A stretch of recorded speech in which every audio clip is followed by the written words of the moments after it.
Fala, senhoras e senhores, seja bem-vindo a mais um podcast do Vida de Médico. Aqui a gente vai falar sobre como que você pode melhorar a sua parte financeira, a sua parte de carreira, melhorar a sua qualidade de vida, tudo isso de uma forma que você possa otimizar os resultados da sua vida. Eu sempre trago aqui pessoas inspiradoras para poder conversar sobre isso. Hoje eu trouxe uma amiga pessoal das antigas, desde a nossa época de fellow lá na Escola Paulista de Medicina, Luísa Hopkin, oftalmopediatra, ex-presidente da SBOP, a Sociedade Brasileira de Oftalmopediatria, fundadora do Strabpedia, que é uma plataforma de atualização continuada em estrabismo e oftalmopediatria também. A gente vai falar um pouco sobre gestão de tempo, gestão de carreira, a importância de você entender os diversos papéis que você deve desempenhar dentro da sua clínica para poder atingir os seus objetivos pessoais, usar a sua clínica de boa forma para atingir os seus objetivos pessoais também fora da clínica. Então, obrigado por você estar aqui. Imagina, obrigada a você pelo convite.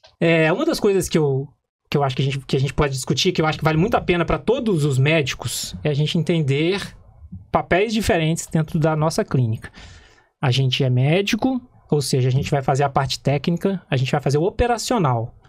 Mas tem muito médico que para aí. E eu vejo que isso é um dos grandes erros da maioria dos médicos, e é fazer a parte técnica muito bem feita. Eu acho que isso já é meio que não, isso é total nossa obrigação, fazer a parte técnica bem feita. Mas tem outras coisas que fazem com que o médico tenha sucesso de verdade, né? E eu acho que a gente tentar entender onde a gente vai além do técnico faz muita diferença no resultado que aquele consultório, que aquela clínica vai realmente atingir, né? Com certeza. Eu concordo total contigo. E acho que, na verdade, acho que uma grande dificuldade, acho que hoje em dia que a gente tem, e principalmente a nossa geração, né? É que a gente talvez saiba que a gente precisa, não todo mundo, mas aonde que você vai buscar esse conhecimento? Né? Porque a parte técnica, você sabe aonde buscar esse conhecimento. Você vai no congresso, você lê, lê um artigo, enfim, tem N formas diferentes de você se atualizar da parte técnica. Mas aqui a gente não está falando nem de se atualizar, você está falando de, primeiro, você criar uma consciência de que o médico não é só um peão, né? Que eu sempre falo, a gente é um peão de luxo. Mas depois, onde que você vai buscar esse conhecimento para você virar a cabeça, o cérebro, a estratégia da tua própria empresa, né? Então, acho que isso é uma coisa que realmente carece. Acho que hoje em dia se fala um pouco mais sobre isso na faculdade, mas a gente está tendo que correr, por exemplo, nesse tipo de plataforma para a gente poder correr atrás desse conhecimento, né? Eu acho que você comentou um negócio muito interessante, que é a questão da idade, né? A nossa idade. E eu acho que isso faz total diferença na conversa aqui. Por quê? Quem era das antigas abriu o consultório. Era uma velocidade diferente. Existia uma demanda muito grande pela medicina, existia uma facilidade de credenciamento, quem não queria credenciar tinha mercado amplo também. Enfim, era uma medicina diferente de quem trabalhou ali na década de 80, na década de 90. A nossa idade é uma idade que já tem que se posicionar melhor. E o pessoal mais novo muitas vezes fica perdido, porque tem tanta opção que eles não sabem nem o que fazer, não sabem nem para que lado pode andar, porque tem tanta opção no mundo que eles acabam não sabendo onde andar. Mas eu acho interessante você comentar exatamente sobre isso, sobre a questão da diferença das idades, né? Das gerações. Eu sempre falo que a parte técnica é a nossa obrigação. É onde começa. Nada vai dar certo se a gente não tiver o pilar da parte técnica bem feito, né? O consultório não vai girar, a clínica não vai girar. Você não vai conseguir fazer uma entrega boa para o paciente. Então, é muito básico pensar na parte técnica. E aí, muita gente para aqui. Não passa para a próxima etapa, propriamente dito, né? Sim, mas a grande questão é isso que a gente tá falando, né? Eu acho que o não passar para a próxima etapa, eu acho que primeiro, porque existe aquele nível de consciência que a pessoa ainda não tem, e a outra, quando tem, não sabe aonde buscar, né? E eu acho que uma coisa que eu vi esses tempos, eu gosto bastante de ler e audioler o conteúdo da Harvard Business Review. E aí eu estava lendo uma série sobre alto desempenho, em que é legal porque são textos curtos, assim, né? Não sei se você já leu, assim, eu gosto bastante. E aí ele falava muito sobre cross-training, que acho que até você que corre maratona, eu não corro, mas eu achei o conceito excelente, assim, né? Eu sou de outra, né? Eu vim da dança e tal, mas hoje não danço mais.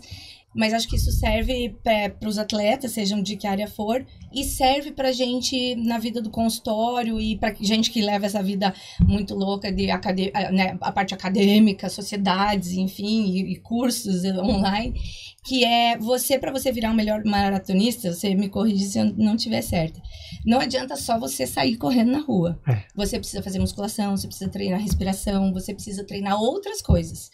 E eu acho que a gente, como médico, pra gente ter um melhor desempenho, a gente precisa treinar outras habilidades, que não é só a parte técnica. E aí entra a gestão, entra autoconhecimento. Na minha opinião, também, quando você tem um consultório mais, entre aspas, high ticket, você entender um pouco de cultura, você que né, como a gente que é pai, mãe, saber sobre detalhes, no meu caso que atendo criança, né, de nuances do dia a dia que envolvem a criação de filhos, porque eu atendo mães que têm os mesmos dilemas de vida como eu tenho, né?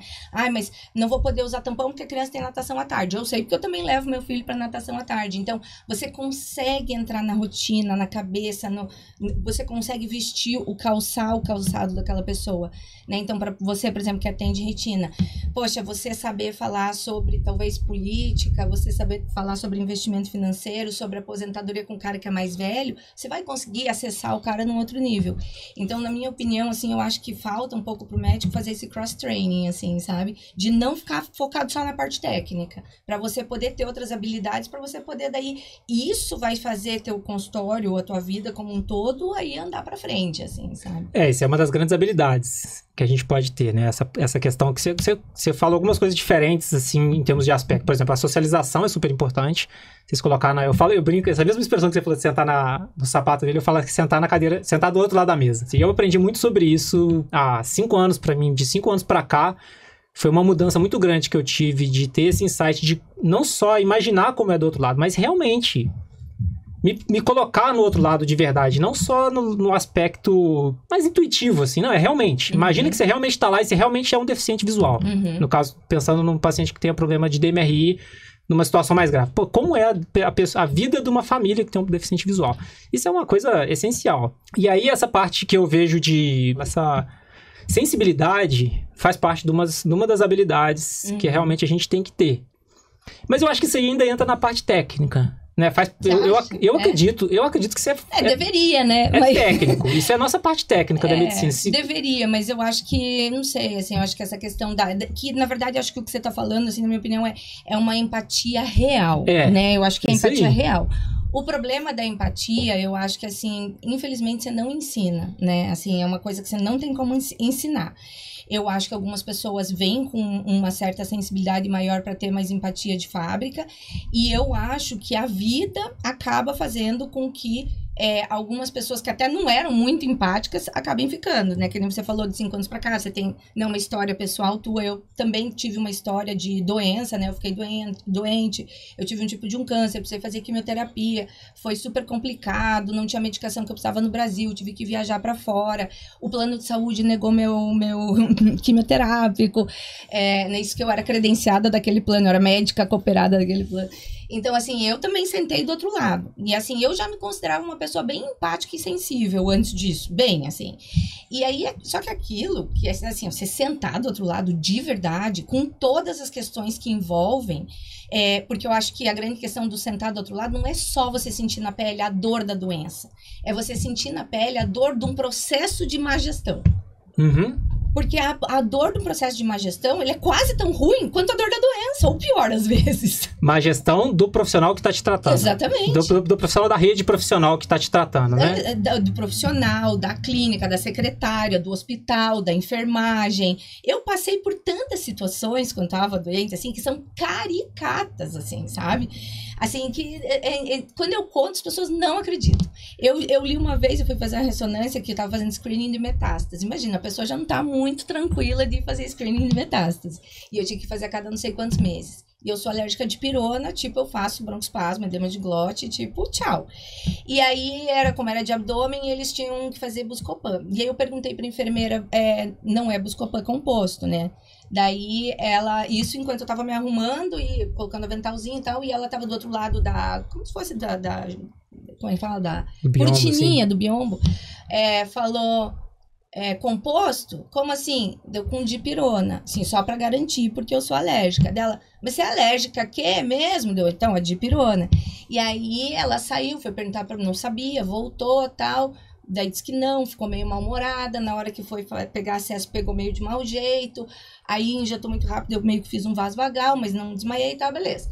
Acabou a ressonância, na hora que eu fui assinar, a última coisa lá, já indo embora, assim, lá na recepção, assim, que eu tinha faltado eu assinar um papel, tava escrito assim no meu prontuário, paciente poliqueixosa. Pois é, cara. Então... Inadmissível, né? Então, assim, sabe, eu lembro que aquilo, assim, eu saí, assim, eu não sabia se eu ria ou se eu chorava. Então, assim, isso é trágico, né? É uma tragédia isso. Então, assim, eu acho que tem coisas, assim, que depois que você passa por esse tipo de situação, até quando você tem um paciente que está dilatando na tua recepção e que está lá buzinando na orelha porque que tá atrasado, porque tá nervoso, porque demorou muito, você começa a ver de um outro jeito. Você não chama ele de reclamão mais. Pelo menos não chama à toa, né? Você para pra pensar se realmente é. Será? Tem uma coisa que eu falo sobre isso, assim. Você não é obrigado a saber o que aconteceu na vida daquela pessoa. Mas você é obrigado a saber que existe uma história no passado. E que, às vezes, aquele comportamento ali é devido a alguma coisa da anterior. No meio desse monte aí, vai ter um monte de ranzinza realmente. Sim. Mas eu te garanto que é a minoria. Se você tratar todo mundo como uma história que você simplesmente desconhece, na prática, você vai acertar em 99% das vezes. É um paciente estressado porque tá com medo de perder a visão. É um paciente estressado porque tá com medo de ter uma metástase. Não tô falando que nem que foi essa situação, não. Mas digamos que um paciente falou de um jeito que você, no seu dia, achou que não era justo. Eu acho que tem chance dele estar mais certo que você. Sim. Porque ele está numa situação diferente da sua. Então, se coloca no lugar dele. Mas aí você tá falando sobre esse negócio de gestão. E você tá falando sobre gestão de... O que você comentou aqui é gestão de processo, né? Sim. Faltou uma gestão de processo nessa história que você tá comentando aí. Como é que você entende no seu dia a dia de médica agora se colocando no outro lado da cadeira, a importância de gestão de processo dentro do funcionamento de uma clínica para que aquilo ali flua de um jeito melhor para o paciente, que é o objetivo principal, mas automaticamente, à medida que for melhor para ele, via de regra é melhor para nós como médicos também, tanto pela parte de trabalho, mas também pela parte financeira. Uma gestão eficiente gera resultados melhores para todo mundo. Assim, eu sempre gostei muito de pensar na gestão dos processos, mas eu não sabia dar nome para isso. Então, eu sempre ficava muito preocupada se a minha secretária estava treinada, como que o paciente ia chegar na secretária, como que ia ticar no prontuário, quanto tempo ia ficar esperando na minha sala de espera, depois para eu chamar esse paciente. Então, no caso, eu dilato a maioria dos meus pacientes, daí ele vai ficar esperando na dilatação, daí tem que dar o tempo da cicloplegia voltar.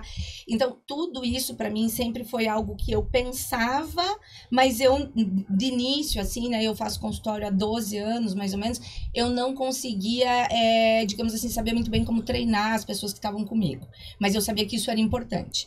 Ao longo dos anos, eu fui entendendo como fazer isso. Eu fiz algumas consultorias, eu fiz alguns... Na época que eu comecei a fazer isso, não tinha tanto curso online, assim, então eu fiz mesmo consultorias mesmo, inclusive com gente que não é da área da saúde, que me ajudou muito a mapear esse processo, e lógico que antes disso vem toda uma busca por um conhecimento do que você quer dentro do teu consultório, e aí ao longo dos anos eu fui conseguindo fazer com que isso ficasse cada vez mais liso, mais redondo, culminando agora no último processo que eu organizei do meu trabalho, do meu consultório, que é a parte de orientação em relação à cirurgia e desse cuidado com os pacientes cirúrgicos. Então, isso eu já faço há algum tempo. Então, os pacientes clínicos, eles têm, digamos assim, mapeado um processo, e os pacientes que vão ser encaminhados para a cirurgia têm todo um outro processo.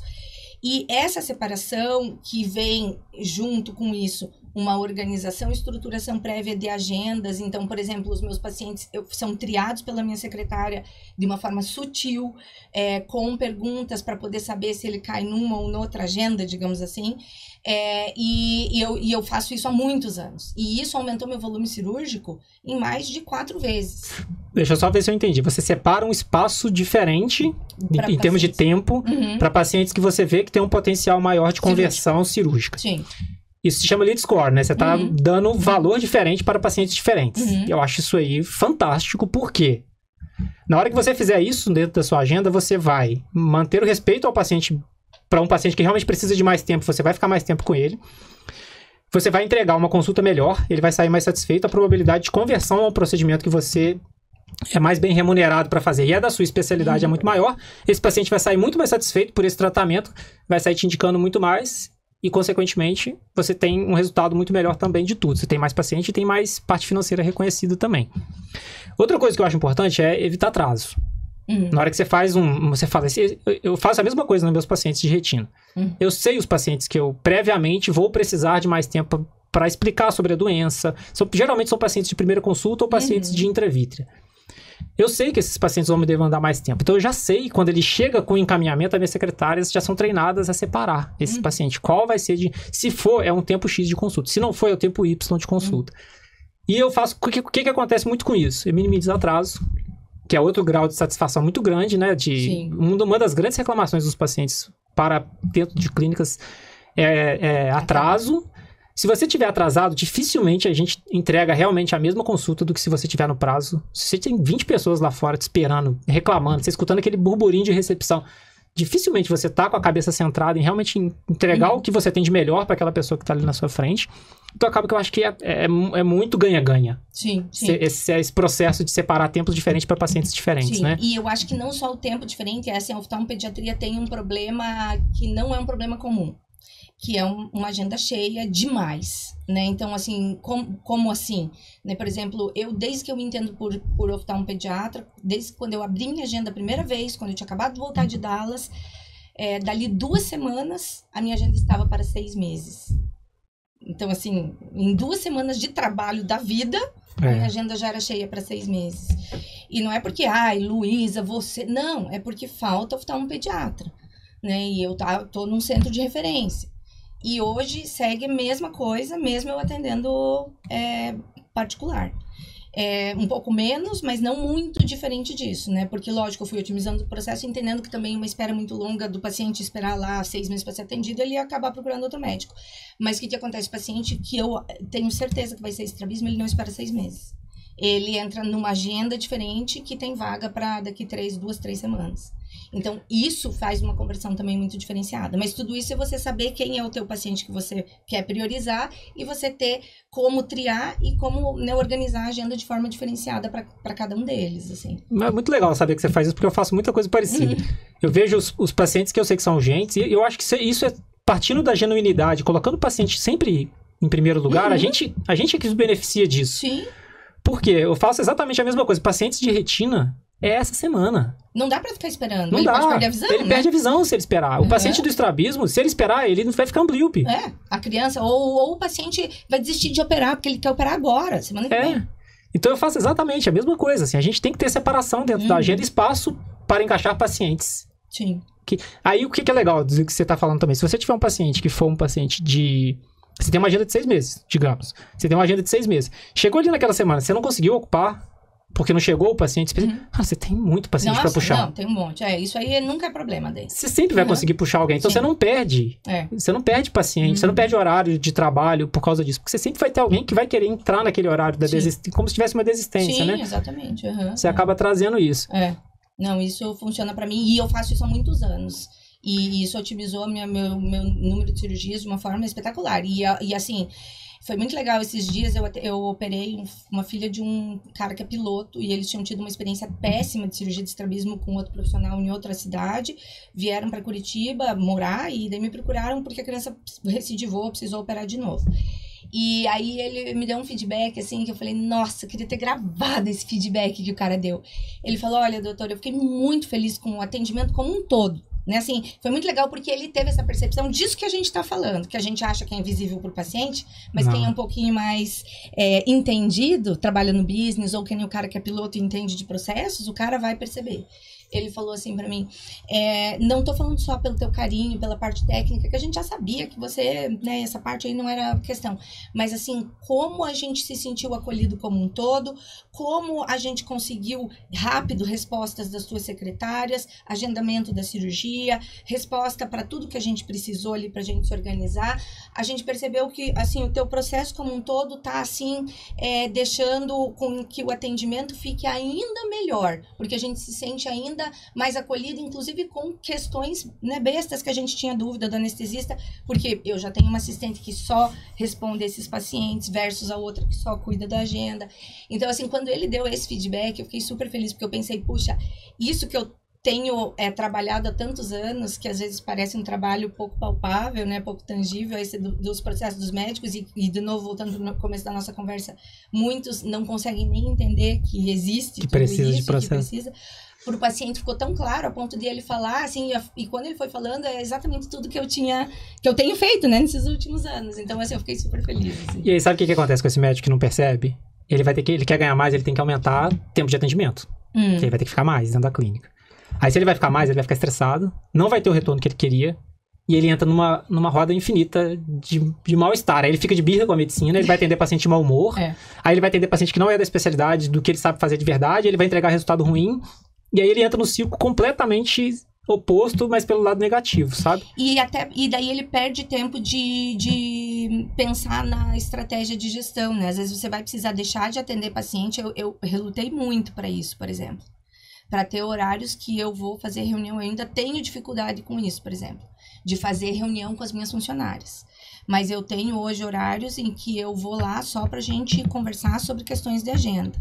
Então, é uma coisa que a gente é muito bom, eu sempre falo, a gente é muito bom de ser peão, mas a gente não é bom de sentar e pensar estratégia.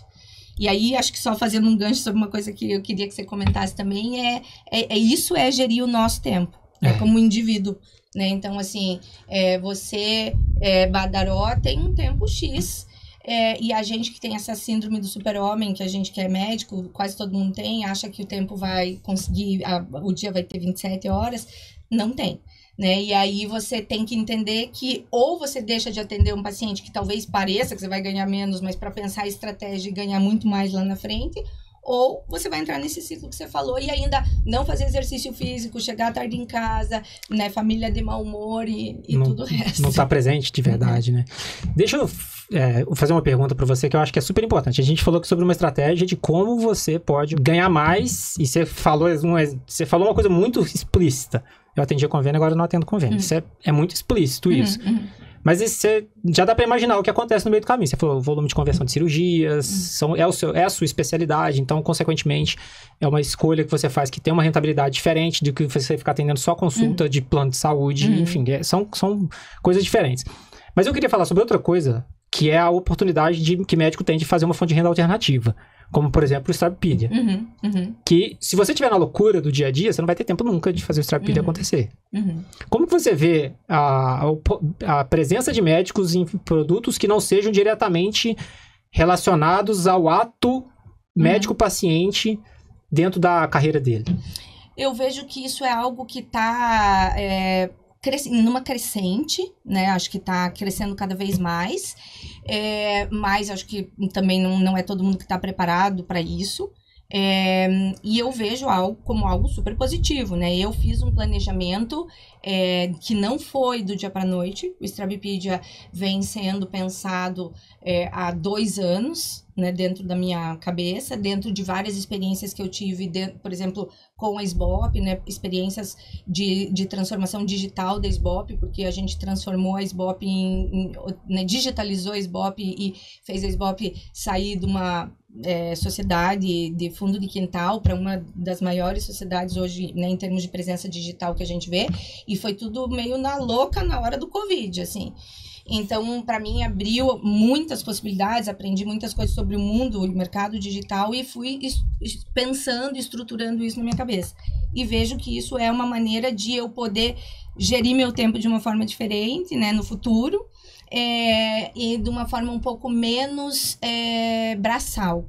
Especificamente, para mim, teve outra situação muito pessoal, assim, que me fez também virar uma chave sobre isso, porque eu tive um problema ortopédico, assim, tive que fazer uma cirurgia de coluna e eu fiquei com muita dor, eu passei por muita dor antes e depois e fiquei muito impossibilitada fisicamente.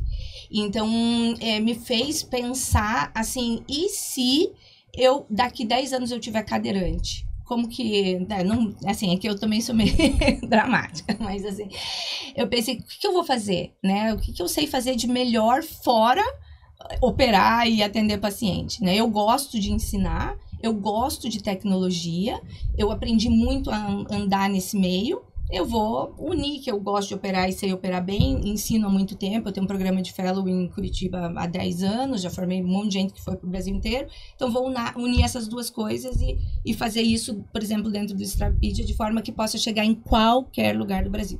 Porque eu acho que você que não está mais em São Paulo, né, e a gente que não está em São Paulo, percebe muito rapidamente que é difícil você vir para São Paulo depois que você está na prática para você se atualizar. E as pessoas, além de tudo, precisam ter uma atualização que esteja na mão, fácil, só clique o play ali, entendeu? Ela não quer ficar procurando o artigo de ambliopia, que até você fazer isso, deu 15 minutos, acabou teu tempo. Então, o Stravipedia foi pensado muito nessa conjuntura toda, assim, mas para também, no futuro, quem sabe, né, ser uma possibilidade de renda alternativa. Assim. Eu não tenho a menor dúvida, que é o que eu chamo disso de produtização médica, né? Você está se produtizando. Uma das formas de produtizar é criar um produto digital. Existem várias formas de produtizar. Eu acho essencial que médicos entendam sobre produtização e saibam qual produtização faz sentido. Você deu um exemplo aqui na sua vida que fez sentido um produto digital. Mas tem um monte de outras oportunidades que as pessoas deixam passar, né? Sim. Porque tá ali. Tá, e eu acho que, assim, a própria tecnologia, assim, possibilita inúmeras situações, assim. Então, enfim, eu sou, assim, uma pessoa que tem muitas vontades e muitos desejos, mas agora tô canalizando ele muito para esse projeto de Stravipedia, assim, porque eu também vejo um pouco disso que você vê, assim, muitos médicos que você olha de longe e você parece fala assim, ó, puxa, eu tô fazendo um diagnóstico do que essa pessoa precisava. E oftalmopediatra, eu falo, gente, isso eu faço há muitos anos lá com as meninas, né, que agora, foi a primeira vez que eu tive um fellow homem foi agora, em 10 anos. Eu falo, gente, vocês não sabem o ouro que vocês são. Vocês estão indo lá para não sei aonde, vocês têm que se valorizar. Porque a cirurgia do oftalmopediatra, ela não vale o mesmo que uma cirurgia de retina. Mas por que não vale, entendeu? Lógico. E assim, é tão transformador na vida da pessoa e você tá deixando várias crianças de serem deficientes visuais. Então, quer dizer, tem tanto valor nisso. Mas eu acho que, né, nossa amiga Júlia Rosseto sempre fala, o oftalmopediatra sempre teve a síndrome do vira-lata. E eu acho que eu tô sempre, assim, injetando autoestima nas minhas alunas, nos meus fellows, mas eu vejo muitas outras pessoas que, às vezes, não estão com esse contato direto comigo, que eu tenho vontade de ir lá, chacoalhar e dizer, é só você fazer isso aqui, ó, vira a chave, vai falar com o dono da tua clínica, não tem cabimento você ficar ganhando isso aqui, entendeu? Você vale muito mais do que isso. Então, muito legal. Eu acho que o Stravipedia vem um pouco nesse sentido. Dá o que precisa da parte técnica, mas também unir a parte de gestão para que as pessoas que não têm consciência criem e comecem, pelo menos. Né? Eu não acredito em nada no longo prazo que não seja ganha-ganha. Não acredito. Para mim não funciona e não faz sentido nada que não seja ganha-ganha. Mas olha o que você falou. Você conseguiu abrir uma frente nova de trabalho para você, Stravipedia, né? Dentro do Stravipedia, você conseguiu abrir uma frente nova de trabalho para você, você conseguiu possibilitar uma segurança psicológica no momento de vida que você precisava dessa segurança psicológica. Você conheceu gente pra caramba, no meio dessa habilidade nova que você adquiriu. Você mudou a vida de um monte de oftalmopediatra que tá por aí. Muda, né, na verdade. Muda a vida de um monte de oftalmopediatra que tá por aí. E, consequentemente, esse processo todo gera uma mudança na vida dos pacientes que estão sendo atendidos de uma forma melhor. Sim. Olha a cadeia. Como que dá pra todo mundo sair ganhando no final das contas, né? E eu acredito muito nisso. Então, enfim, parabéns aí pela percepção do momento, né, da mudança de gestão. De você ter percebido que tanto que era importante e ter tomado a atitude de fazer isso. Só para finalizar, você estava comentando lá no início sobre essa questão de como aprender hoje em dia, né? Eu acho que hoje a coisa mais fácil que tem é aprender sobre esse tipo de coisa, de preferência em forma de mentoria. Igual você comentou algumas coisas, você falou algumas vezes sobre mentoria que você pegou e que foram... Porque você ganha muito tempo de vida. Sim. Você pega uma pessoa que já passou pelo processo que você tá passando, que você não tem tempo de parar pra estudar. A gente demorou quantos anos pra aprender oftalmologia? Oftalmo, 3 anos. Eu gastei mais 3 anos estudando retina. Mas isso era uma imersão de todos os dias. Então, né? Eu não tenho tempo pra ficar um tempão me dedicando. Fazer um MBA de gestão? Não tem, e não cabe um tamanho de uma clínica. Não cabe um MBA, não cabe dentro de uma clínica. E ele não vai saber de oftalmologia nem de retina. Então você pega um processo desse que você precisa melhorar e pega uma pessoa que já sabe resolver aquele processo ali de uma forma otimizada, você, poxa, me ganha meu tempo aqui pra mim. E aí eu acho que vale muito a pena. Com certeza. Eu já fiz várias mentorias e, nossa, todas valeram demais. Não fiz uma só. Fiz antes até de mentoria estar na moda. Pois é. Mas é isso, obrigado. Obrigada a você, foi Brigadaço. ótimo. Vai ser ótimo ter você no bate-papo com o Strawpedia em breve, muito Estarei breve. lá, com o maior prazer. A maior, Vai ser. maior honra estar lá com vocês. Vai Assim, ser vocês ótimo. são ídolos. Eu falo que aqui no podcast do Vida de Médico eu só trago meus ídolos para conversar. E é uma Imagina. grande oportunidade que eu tenho de conversar com as pessoas que realmente eu tenho admiração. Isso eu já tenho por você há muitos anos. Muito obrigada. Pessoal, muito bom, né? Eu gostei pra caramba da conversa. Compartilhe esse podcast com seus amigos que precisam aprender a importância de ter processo e ter gestão dentro da cabeça. E, se você gostou, deixa seu like, o que for aqui, qual plataforma você tiver, para que essa plataforma entenda que o conteúdo foi bom e possa entregar para mais pessoas, tá bom? Um abraço e a gente se vê no próximo podcast do Vida de Médico.